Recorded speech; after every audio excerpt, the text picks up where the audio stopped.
ना नीचे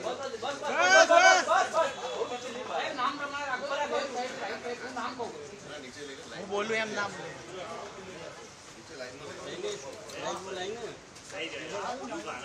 प्रतिबंधित आतंकी संगठन जैसे जुड़े 5 लोगों को गिरफ्तार किया गया है। यह जानकारी आप सभी के ध्यान पर है कि कुछ समय पहले गुजरात एटीएस में एक एफआईआर दर्ज की गई थी, जिस एफआईआर में मुख्य तथ्य इस तरह से थे कि डीवाईएसपी हर्ष उपाध्याय को एक इन्फॉर्मेशन मिली थी कि बनासकांठा पाटन में रहते हुए कुछ लड़के हैं जो कि पाकिस्तान में जैश ए मोहम्मद के कांटेक्ट में हैं।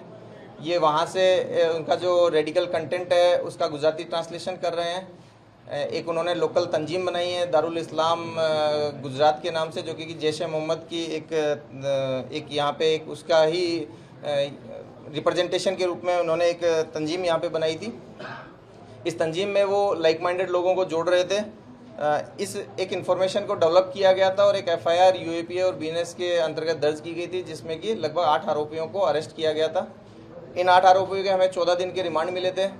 इन 8 आरोपियों का जब इंट्रोगेशन किया गया और इनके घर पे जब सर्चेज की गई तो इसके अंदर हमें जैश ए मोहम्मद के फ्लैग, मौलाना मसूद अजहर की किताबें और इन आरोपियों के द्वारा जो मसूद अजहर को लिखे गए खत थे वो सब मिले।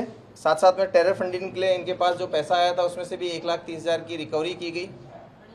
इन लोगों में डिटेल्ड इंट्रोगेशन में इनके फ़ोन के ऊपर से बहुत सारे पाकिस्तानी कनेक्शंस मिले। इन लोगों की जो टास्किंग की जा रही थी, गाड़ी परचेज करना, एक घर के आउटस्कर्ट्स में लेना, इन सब के बारे में भी जो तथ्य हैं वो ड्यूरिंग इन्वेस्टिगेशन जानने को मिले। जो इन्वेस्टिगेशन टीम के आमीन शेरा का जब इंट्रोगेशन किया गया तो एक बड़ी चौंकाने वाली चीज़ सामने आई थी कि ये आमीन शेरा और इसके साथ का एक दूसरा ग्रुप है जिन्होंने मिलकर पिछले कुछ समय में कुछ ब्लास्ट की तैयारी की है।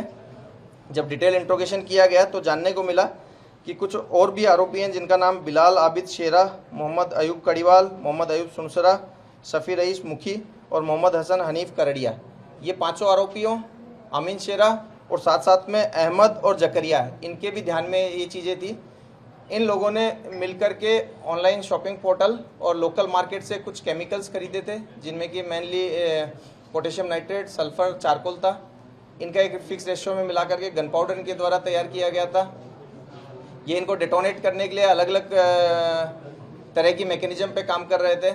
इसमें टाइमिंग से जो फोड़ने वाली मैकेनिज्म है उसके ऊपर ये लोग काम कर रहे थे। साथ साथ में जो वायर की क्वालिटी है इसके ऊपर ये लोग रिसर्च कर रहे थे। एक्सप्लोसिव को भरने के लिए किस तरह की पाइप्स यूज की जाए, उन पाइप का मैकेनिज्म को वेल्डिंग करवा करके तैयार करना, ये सब ये काम कर रहे थे। इन्होंने पिछले 2-3 साल के अंदर लगभग 8 बार मिलजुल करके इस तरह के एक्सपेरिमेंट किए और इसको एक्सप्लोर करने का ट्राई किया। प्रैक्टिकली ये लोग एक्सप्लोसिव में एक्सपर्टीज हासिल करने की कोशिश कर रहे थे।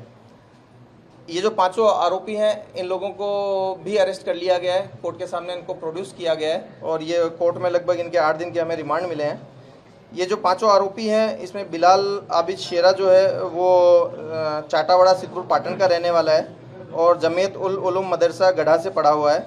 मोहम्मद अयूब कड़ीवाल जो कि ब्लास्ट की लीड टीम में से था, वो खड़ियासन सिद्धपुर का है। ये देवबंद सहारनपुर में पढ़ा हुआ है और अभी ये फिर से जामिया अबू हसन मदरसा खड़ियासन में फिर से पाया गया है। मोहम्मद अयूब सुनसरा और जो मोहम्मद हसन हनीफ करड़िया, ये दोनों सिद्धपुर के रहने वाले हैं। इनको हमने अभी दारुल उलूम माटलीवाला भरूच से पकड़ा है। शफी रईस मुखी जो है वो वडगाम बनासकांठा का है और उसको दाबेल मदरसा नवसारी से लिया गया है। इस प्रक्रिया के दरमियान जो लोकल जिला पुलिस है उनकी मदद ली गई है और इन लोगों के रिमांड लेकर के अब आगे इनके पास से जो सीजर होने वाली आइटम्स हैं वो हम कार्रवाई कर रहे हैं। सर, ये जो ब्लास्ट ये इन लोगों ने इतने साल में कितने बार की और ये मटेरियल कहाँ से इन लोगों ने खरीदा, कैसे खरीदा? मैंने ऑलरेडी बताया कि इन लोगों ने जो मटेरियल है ये ऑनलाइन शॉपिंग प्लेटफॉर्म से और लोकल मार्केट से परचेज किया है। ये जो मटेरियल है इनमें से कुछ मटेरियल रासायनिक खाद के रूप में या इस तरह की प्रक्रियाओं में यूज़ होता है जो आसानी से मिल जाता है। साथ साथ में इसके लिए जो पैसा है वो इन्होंने खुद की बचत में से इस पैसे का यूज़ किया गया है। लगभग 8 बार इन्होंने इस तरह का ट्रायल किया है जिसमें इन्होंने एक्सप्लोसिव को अलग अलग डिटोनेशन मैकेनिज्म से फोड़ने का प्रयास किया है। सर, ये लोग किसी के ऑर्डर पे काम करते थे या किसी के संपर्क में रहे अभी? देखिए, हमने बताया कि इसमें जो पहले जो 8 लोग पकड़ाए थे उसमें से अहमद, इब्राहिम और मोहम्मद साउदी, ये लोग डायरेक्ट पाकिस्तानी जो जैश ए मोहम्मद के हैंडलर्स हैं उनके साथ में कांटेक्ट में थे। ये जो इस मॉड्यूल का एक जो दूसरा भाग है जिसके अंदर कि ये लोग एक्सप्लोसिव से ब्लास्ट कर रहे थे, इसके लिए उन्हें बाहर से इंस्ट्रक्शंस डायरेक्ट मिला हो ऐसा कुछ नहीं है। ऐसा अभी तक एटलीस्ट हमारी इन्वेस्टिगेशन में नहीं आया है। ये प्रयास ये लगभग पिछले 2-3 सालों से कर रहे थे और ये जो लेकिन इनकी जो प्रेरणा है वो यहाँ पे जो जैश ए मोहम्मद की किताबें हैं उन किताबों से प्रेरित होकर कर रहे थे। खास करके एक अकेला मुजाहिद जिहाद कैसे करें, ये किताब है जिसके अंदर से इन्होंने एक्सप्लोसिव के बारे में जाना और डेटोनेशन की अलग अलग मैकेनिज्म पे काम किया। सर, इस पूरे मॉडल में कितने लोग अभी सक्रिय हैं और कितने फरार हैं? नहीं, अभी तक जितने लोगों के नाम खुले हैं उन सभी को हमने अरेस्ट कर लिया है। ये 13 लोग जिनके नाम खुले हैं, अगर इनके इंट्रोगेशन में या फर्दर इनके जो मोबाइल्स हैं उनके एनालिसिस से किसी और लोगों का नाम एज अक्यूज आता है तो उसको भी हम अरेस्ट करेंगे। बट एज ऑफ नाउ जितने लोगों के नाम खुले हैं वो सभी हमारे डिटेंशन में है। इस केस में कहा गया था कि जो अब्दुल्ला है वो पाक हैंडलर है और वो टीम से जुड़ा हुआ है, तो इस बार कोई नया नाम सामने आया? और दूसरा सवाल कि ये जो कश्मीरी जो मिला था वडोदरा में 3-4 महीने पहले, उसकी आइडेंटिटी के बारे में कुछ पता चला? कश्मीरी की आइडेंटिटी को हम प्रयास कर रहे हैं उसका नाम खोलने की। जहाँ तक बात है कि कोई पाकिस्तानी हैंडलर इस नए ग्रुप के साथ में कांटेक्ट में है, तो आमीन शेरा थ्रू अहमद और इब्राहिम एक तरह से कह सकते हैं डायरेक्टली कांटेक्ट में था। जो नए 5 आरोपी हमने पकड़े हैं, इनके फ़ोन से कोई ऐसी चीज़ नहीं मिली है कि ये लोग डायरेक्टली पाकिस्तानी हैंडलर के कांटेक्ट में या अब्दुल्ला के डायरेक्ट कांटेक्ट में हो, ऐसा इन लोगों के एनालिसिस से अभी तक नहीं मिला है। सर, क्या इस केस में अन्य राज्य एजेंसियां वगैरह, एनआईए और आईबी वगैरह? हाँ, इस केस के देखिए, जब भी ऐसा कोई बड़ा केस होता है तो गुजरात एटीएस और सभी जो सेंट्रल एजेंसीज हैं, अलग अलग स्टेट पुलिस हैं, वो सब इन्वॉल्व होती हैं।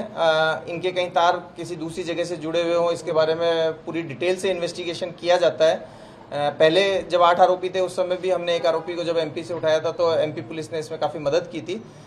ड्यूरिंग इंट्रोगेशन भी बहुत सारी एजेंसियां इसमें जुड़ी हुई हैं और वो अपने यहाँ का कोई लिंक होगा तो उसके बारे में हमें पता चलेगा। सर, इन लोगों ने जो परीक्षण किया है वो गुजरात के अलावा और कई अन्य? नहीं, इन्होंने जनरली अपने गांव के आसपास में जो सुनसान खेत या नदी किनारे की जो जगहें होती हैं उन सब जगहों पे ऐसा परीक्षण किया है।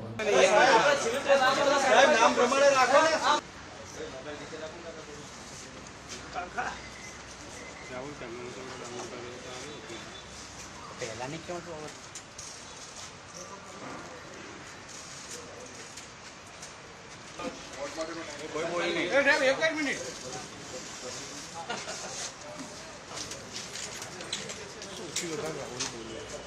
एक मिनट चालू ना